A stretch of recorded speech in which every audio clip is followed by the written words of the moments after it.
of defending rationality and scientific temper in contemporary India is one that obviously is very, very important. And what we are also seeing around us today is the dismantling of Nehru's legacy in another very important way, which is by destroying institutions.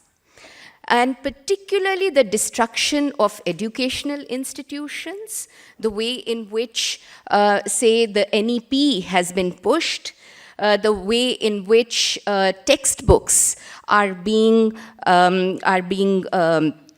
fiddled with, and so many other ways one can see how we are taking a beating as far as education is concerned.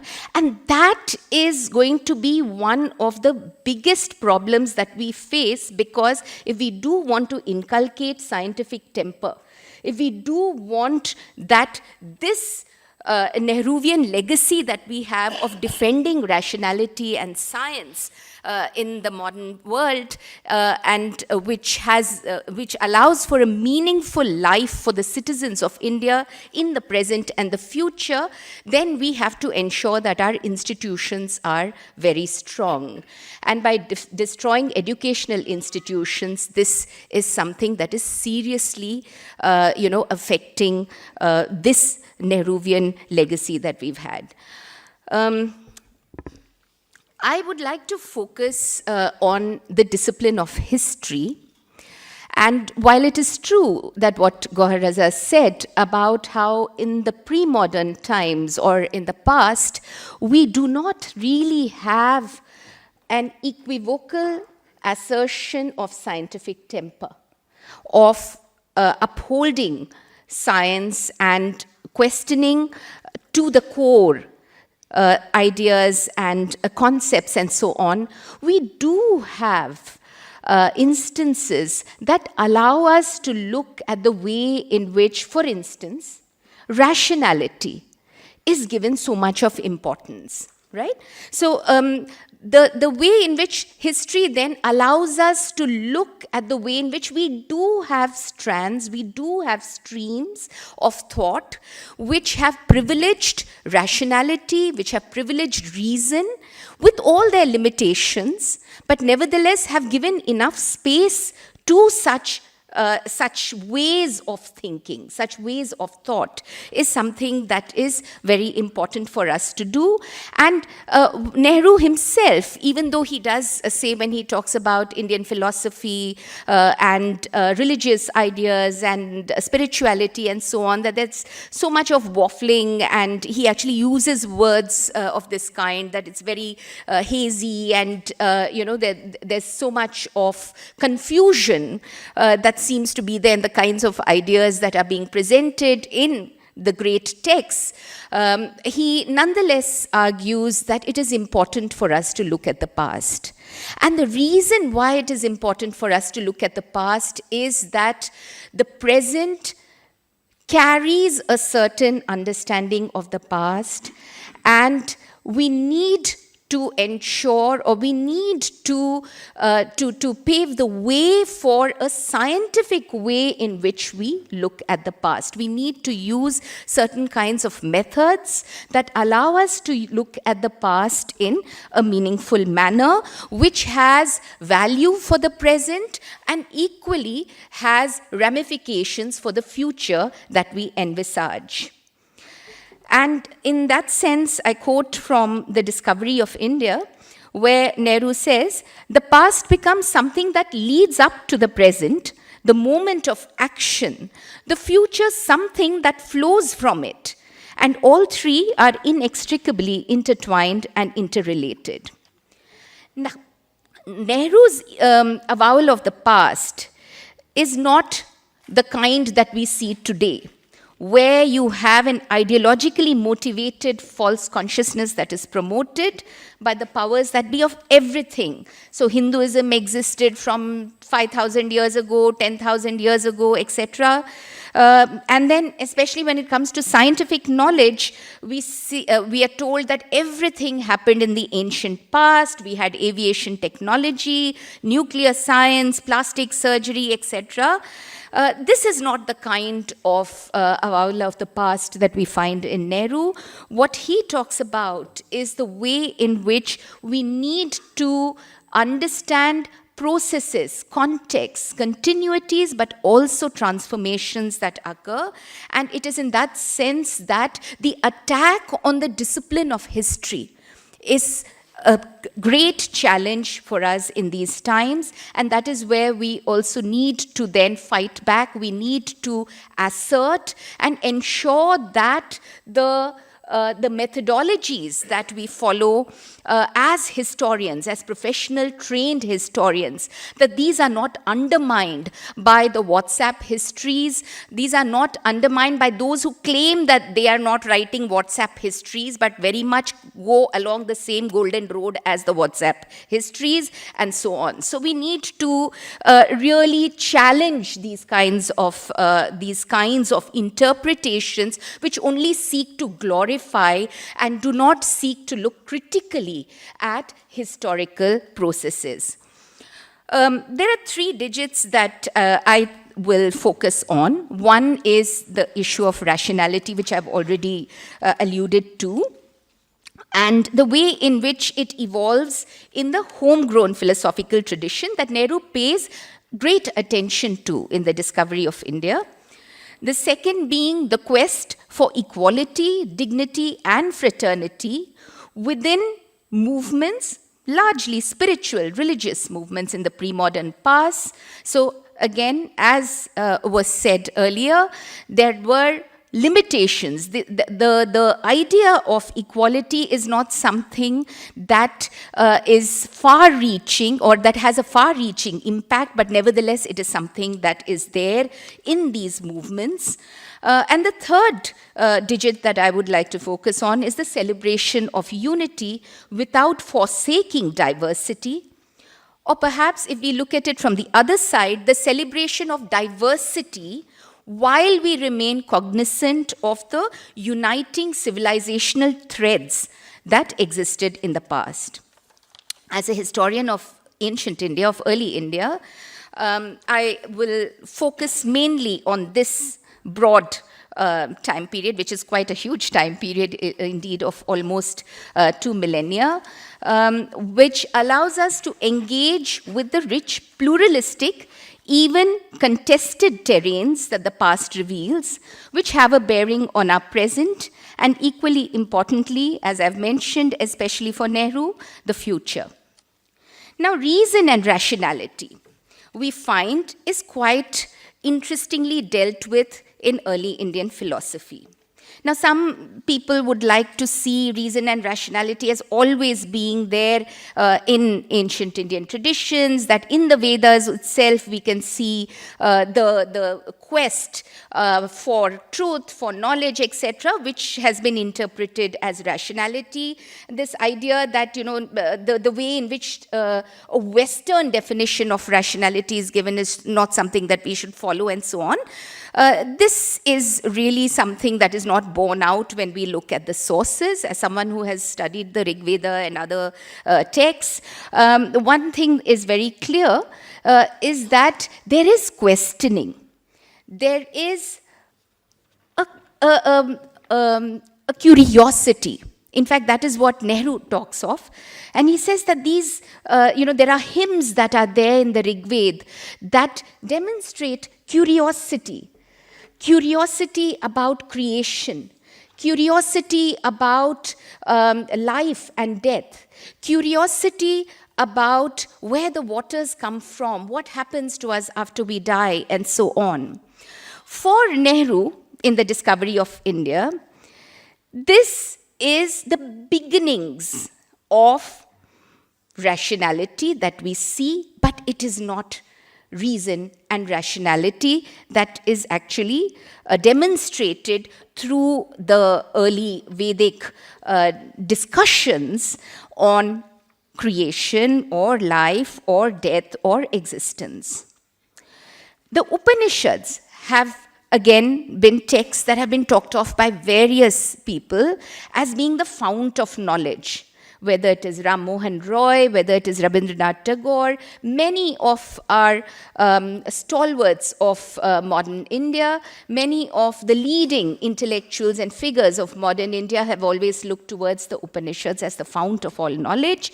And again, when we do look at the Upanishads, and again here very intuitively, Nehru says this, that the Upanishads, in a way, are only carrying forward the ideas that are there, the curiosities that are there in the Vedic tradition. So it's quite right that we refer to them as Vedanta. And what we find is a deeper discussion of concepts like what is ultimate reality, is there something called the soul, what is prana, what is karma, and so on. And the way in which the Upanishads actually reflect on these ideas is by trying to tie these different concepts together. And that is why they are referred to as Upanishad, which brings together.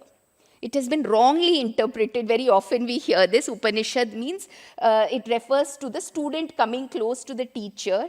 So coming close has been interpreted like that. But any Sanskritist would tell you that what these texts are doing is it's bringing the concepts together, looking at the linkages between them and trying to see how one can raise deeper questions. Can one reflect a little more on these? But Nehru very intuitively says this again is not something that really allows us to embed reason as the basis for the questioning.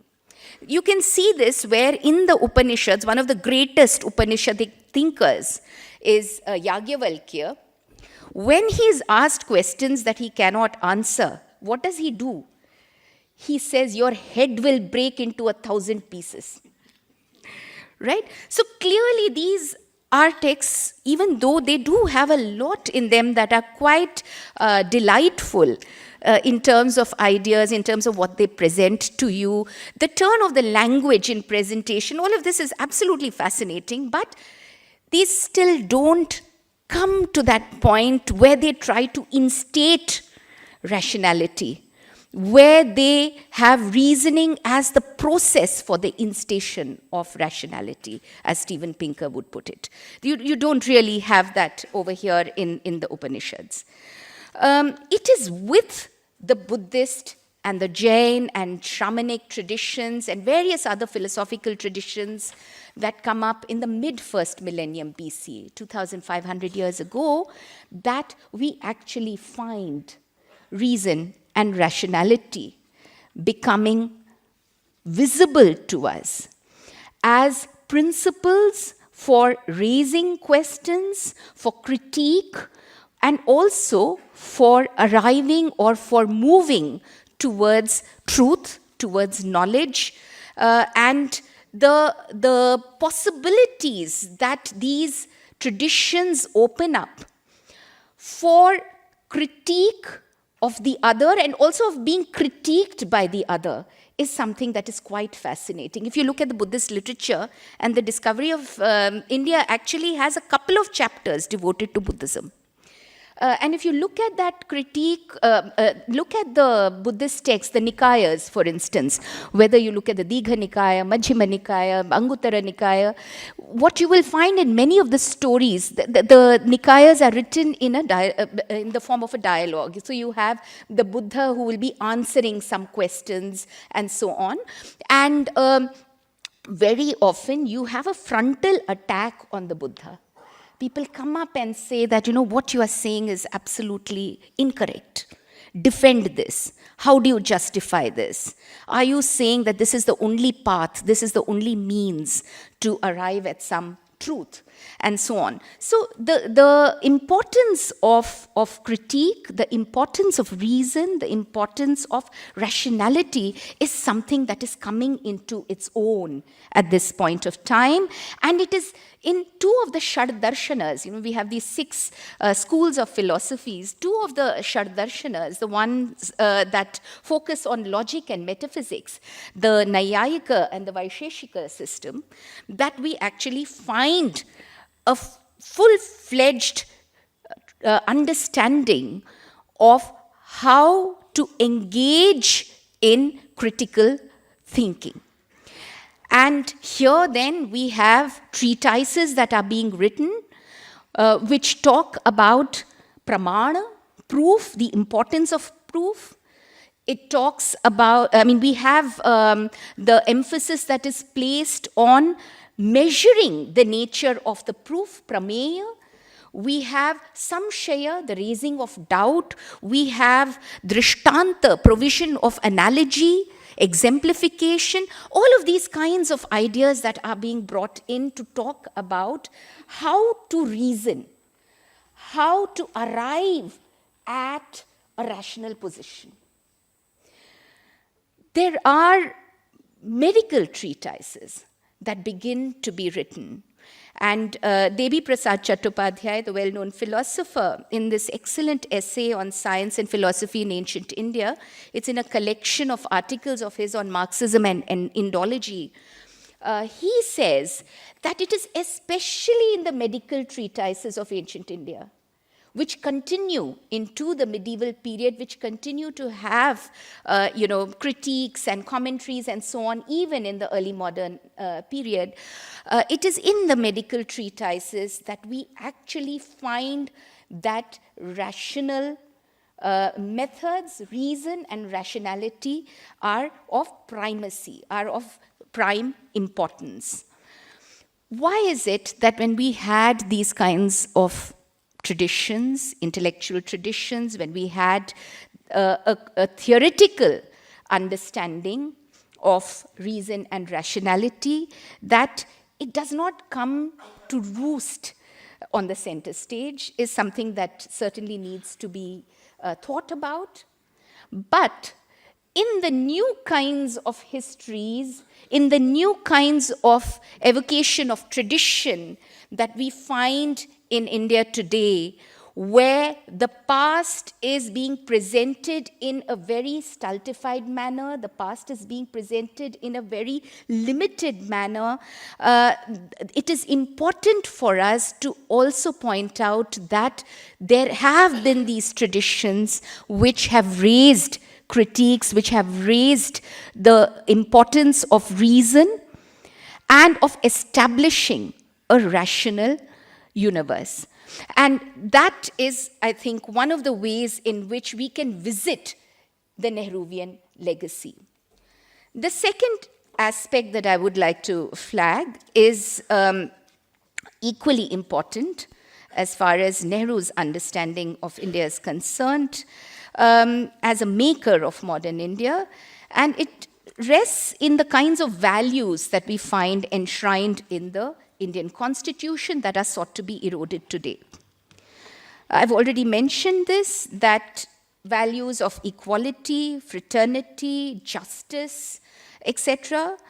In a caste-ridden society that developed almost 3,000 years ago and which transformed in many ways over these 3,000 years, but has nevertheless been quite visible and also resulted in the most obnoxious forms of discrimination and disprivilege. It is very important for us then to look at the pre-modern past and the way in which movements have come up, largely religious movements have come up, which have tried to challenge the idea of inequality, which have tried to celebrate the person who is toiling. And that is why in many of the bhakti movements, the idea of work as worship is something that is propagated. In the words of the Buddha or in the writings of the Jainas, we find that the doors of these religions are open to people across caste and creed. It's equally important to look at the way in which the doors of these religions are opened for women, something that in the Brahminical tradition there was great resistance to in the long history of Hinduism. So we do find that there have been these kinds of questionings, there have been these kinds of movements that have allowed people who have been designated within the Varna order as untouchables, as Shudras, and so on, to come into the religious tradition, to at least within that community of believers, of worshippers, of people who are part of a particular movement, who see themselves as equals, and allowing them, therefore, a certain kind of space, even when at the social level they may continue to be disprivileged, they may continue to be on the margins. The Sufi traditions of medieval times, the medieval bhakti traditions, etc., are also ones where we find many of these ideas continuing. They are expressed in new ways, but nevertheless, you do find that there is this kind of a space that is being provided for various sections to come into the community of believers. And it is here then that one sees that despite the fact that these movements may have come up in different contexts, they are rooted in a particular kind of historical situation, yet they have certain core principles that they propagate, and these core principles are values of love, peace, coexistence, and charity. This is something that is especially important in our times when we have a vilification of people for the kinds of religious practices that they have, for their religious beliefs. We have a certain kind of majoritarian assertion of what it means to be Indian. And in that sense, the way in which the Nehruvian legacy allows us to look at the evolution of different religious communities in the Indian subcontinent and the importance of giving space to all of those communities within this land is something that we can assert and we need to assert by looking at the past and the way in which these different traditions, which Nehru again himself talks about, get habilitated, where you have religions coming from outside India like Islam and Christianity, they also get habilitated into the Indian mass. Now, the third element, and I will very briefly touch upon it, relates to regional diversity. And where we have innumerable interregional differences and diversities, we still see that there is substance to Nehru's invocation of unity in diversity when we look at the way in which histories of different regions can have evolved. And there are different kinds of languages that we find in different regions. There are different kinds of cultures and practices, and yet we find that there is so much in common amongst these different regions. So that thread of unity in diversity is one which one can actually explore and establish, not in this jingoistic way that is being done today, where we talk about how some regions have been left out by historians and so on. It was absolute nonsense that is being peddled in the WhatsApp histories. What we do see is across India, in different regions, there have been very significant historical researches that have drawn our attention to the variations, to the diversities, and to the different ways in which these regions have come up and have evolved, and yet there has been an attempt in these different regions, because of various factors, to have some kind of connection, or there have been certain threads that were woven across regions as well over a period of time. And this is especially something that we need to talk about when we talk of food practices in a regional context. And I will end with this little story from the Periya Puranam, a 12th century text. This is a text which is clearly a part of the Shaivite Brahminical tradition. And the Brahminical tradition, as it came up in the Tamil-speaking region, was one which emphasized worship in the temple. It emphasized certain kinds of pujas and so on that were mediated by the Brahmins, and yet it allowed space for the bhakti tradition to also be seen as part of the newly emerging Brahminical world. And in that the Brahminical tradition then, in this text of the 12th century, we find the story of a very great Bhakt called Bhakt Kannappa, who, we are told, offered the choicest of food to the god of his, liking, who is none other than Lord Shiva. And what was this non-vegetarian food that he offered? He was a hunter, and he goes and hunts down wild boar. He cooks the wild boar in the traditional manner that his tribesmen do. He tastes that pork, he tastes that meat, and to make sure that it is not too hard and that it is of the right consistency and well cooked. And then he makes these offerings to Lord Shiva. And the Periya Puranam, a Brahminical text, praises this Bhakta Kannappa as being the greatest of devotees of Lord Shiva. So at one and the same time, when you have certain kinds of ideas related to vegetarianism, related to Brahminical ideas of caste and so on that were being propagated, you also have spaces that were being given for the other, for the non-Brahminical, for those who were at the fringes, for those who were forest people, who were tribals, and so on. This is that diversity which we find not merely across regions, but also within regions, which we need to celebrate and to do justice to the Nehruvian legacy. We need to make sure that these histories don't get marginalized, these histories don't get wiped out in the new kinds of histories that are being propagated.